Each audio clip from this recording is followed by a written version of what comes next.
Hey, as many of you out there may know, I recently got my hands on an FK Brno PSD. Now, for those of you that may not be familiar with this gun, this is a polymer-framed, hammer-fired, single-action-only, semi-automatic firearm with a manual safety. So it's a very basic gun here, except that in some ways it's very not basic. This gun, even though it is a semi-automatic, advertises that it has ballistics similar to a .357 Magnum while still having recoil more similar to a .45 ACP. Well, is that true or is that just marketing? Well, I thought I would take it out and find out.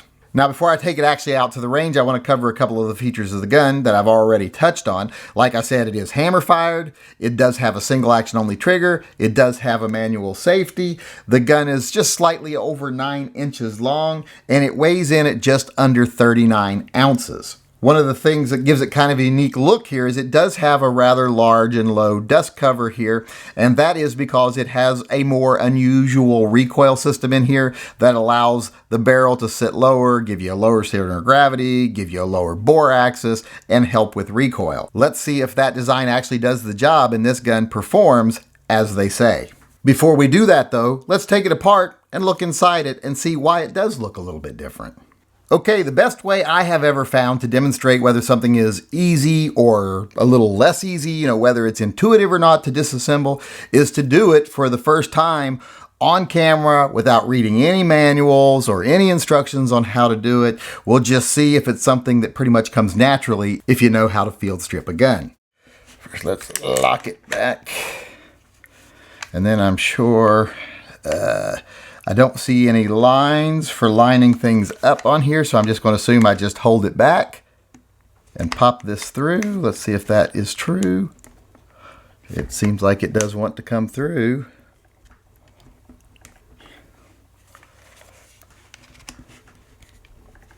Okay, that should pop through there. It wants to pop back in. See if the slide stop pushes out. And try to pop out. It does not seem to want to come. Let's see if I can figure this out here without getting out the manual. What would be the trick to it here? Put your left thumb through the trigger guard. Use the other fingers. Push the slide slightly back until the 2 dots on the rear part of the frame align. Oh, okay, I see. These 2 dots. All right, there is a trick to it. You don't put it all the way back. You just pull it back to where those 2 dots align right there. Put the safety on. All right, I got it lined up, so let's see if I can push it through. And I'll try to wedge something under it. Yep, popped right out. There you go, there's the trick to it. You gotta line up those 2 little holes. Oh, magazine's in it. Good God. That's user error. All right, now that we have it apart, everything in here looks pretty standard. The only thing about the frame that looks a little odd is that dust cover is very low or very high, I guess, depending on how you look at it. And the slide does ride inside the dust cover like on a CZ kind of, so it does give it that low profile look. But this is extra thick for a reason here. If you look at this recoil assembly, that is extremely low. That does a couple of different things. That throws some weight down lower on the gun, giving it a lower center of gravity. And also it does allow for the barrel to be set closer down. So this right here is a pretty unique design. It's not, well, I wouldn't say unique. A lot of other guns use it similar like the Hudson, etc. But it's one that's not commonly used, but it does make a big difference in setting up the gun and allowing the gun to sit lower in your hand with a lower center of gravity and therefore not flip as much. Now, when you look at the actual pieces inside the slide here, once again, pretty standard. They're just a little bit differently shaped and placed a little bit differently, but still guide rod, spring, your linkage, your barrel, etc. Now, if we were to tear this down a little further, I'm sure we'd find some stuff in here we're not used to because, I still don't know what those little things on the side there are. But everything here is pretty standard, except for this piece right here. Now, I know a lot of guns that use a piece to lock the guide rod into the front of the gun, but this one is pretty massive.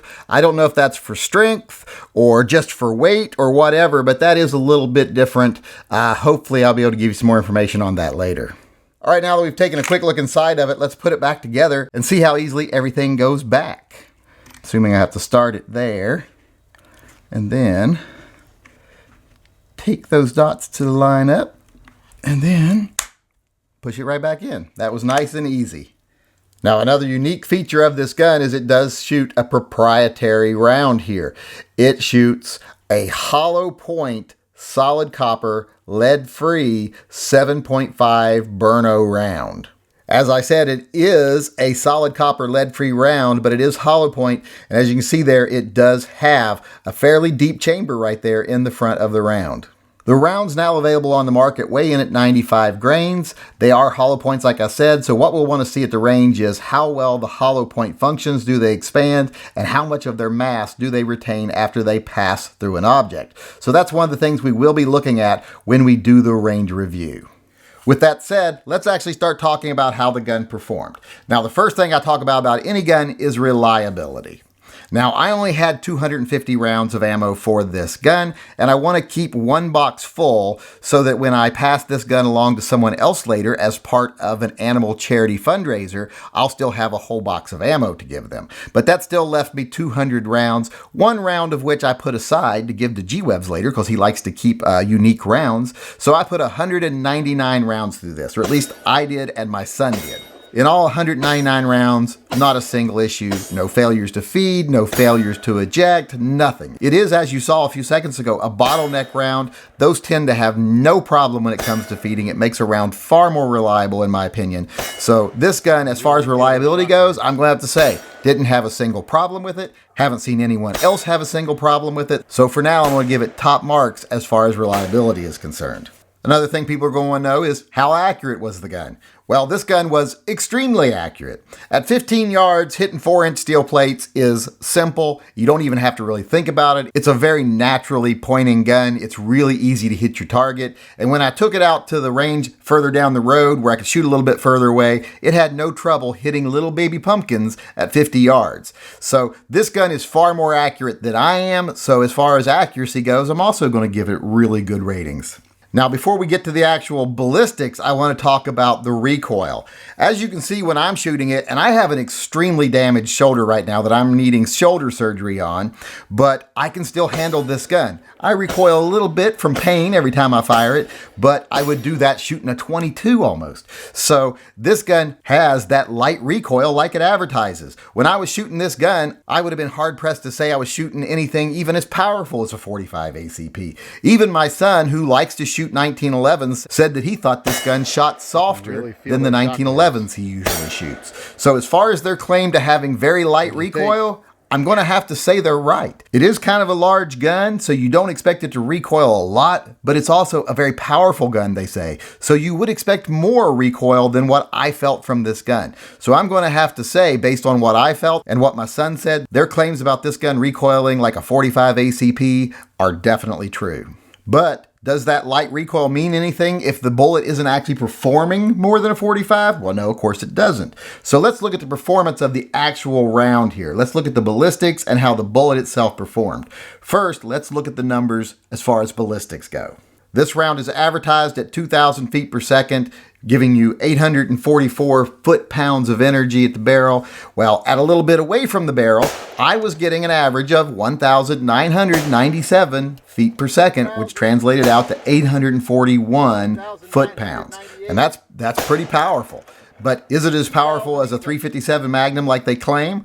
Well, if you look at a similar 357 Magnum, an 140 grain bullet, I get about 1,625 feet per second, which is 821 foot-pounds of energy. So that's very similar. I mean, almost identical. The Brno even pushes it out a little bit. Now, I can go up to a 180 grain bullet going at about 1,500 feet per second and get nearly 900 foot-pounds out of my 357 Magnum. But I'm going to have to say, as far as a semi-automatic caliber competing with 357 Magnum, this is the closest I've ever seen. It doesn't just come in line with low-end 357 Magnum. It's pretty much up there with some of the hottest 357 Magnum.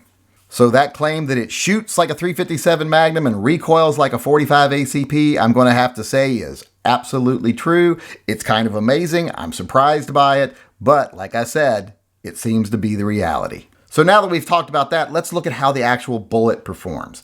Now, I went out and I shot through some buckets of goo just so that I could see how the goo and the bullet interact with each other.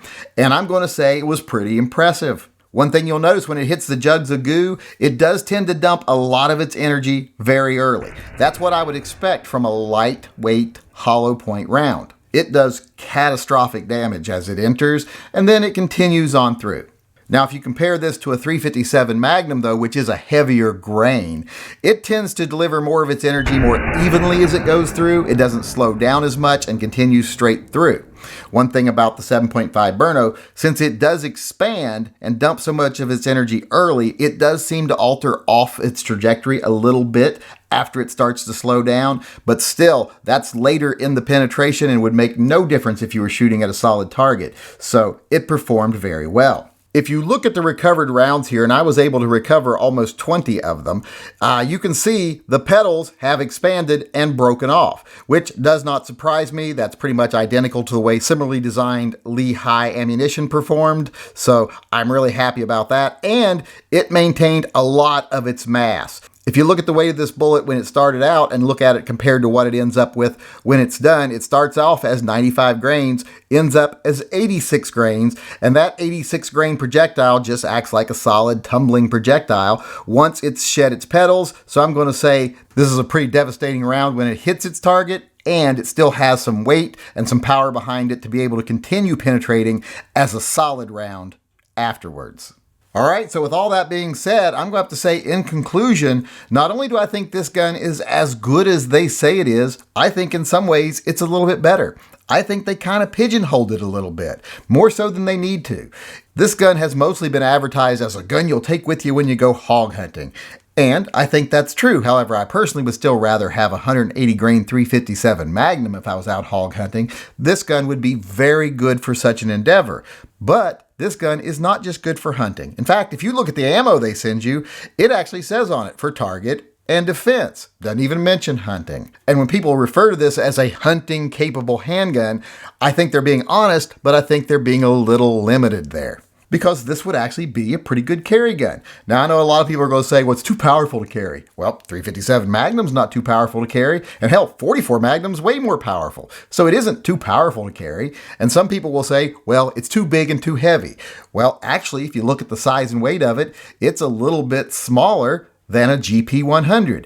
This gun is a little bit shorter, and it's a little bit lighter than the GP100. The GP100 is 9.5 inches long and weighs 40 ounces, whereas this is only a hair over 9 inches long and weighs under 39 ounces. So it isn't too big to carry, and it isn't too powerful to carry. Would it be my first choice for a carry gun? No. I don't think it's a perfect carry gun. I think a revolver would carry easier and give you just as good a ballistics and sometimes even give you more power. And you can carry something like a Smith & Wesson 329 PD 44 Magnum, and that would blow this away as far as power is concerned. But this would still have the advantage when it comes to capacity. Since it holds 17 rounds of that proprietary 7.5 Brno ammo, this gun has more than twice the rounds you would have in a 357 Magnum revolver, even if you had something like a 327, which was an 8-shot 357 Magnum. So if you want a round that's just about as powerful as 357 Magnum, but you don't want to reload, you want more trigger pulls, this gun right here would definitely be a great choice. Now, right now, you're not going to be able to find holsters for it, etc., but it's a new gun, so we'll have to see where that goes in the future. But like I said, my final conclusion here is that this gun is everything they advertise it being, and then it's a little more. Hey, this is the Yankee Marshal just reminding everyone out there that if you disagree with anything I say in any one of my videos, be it something political or tactical, I am going to give you the opportunity to come talk to me face to face instead of just having to put stuff in comment sections where someone might not even read them.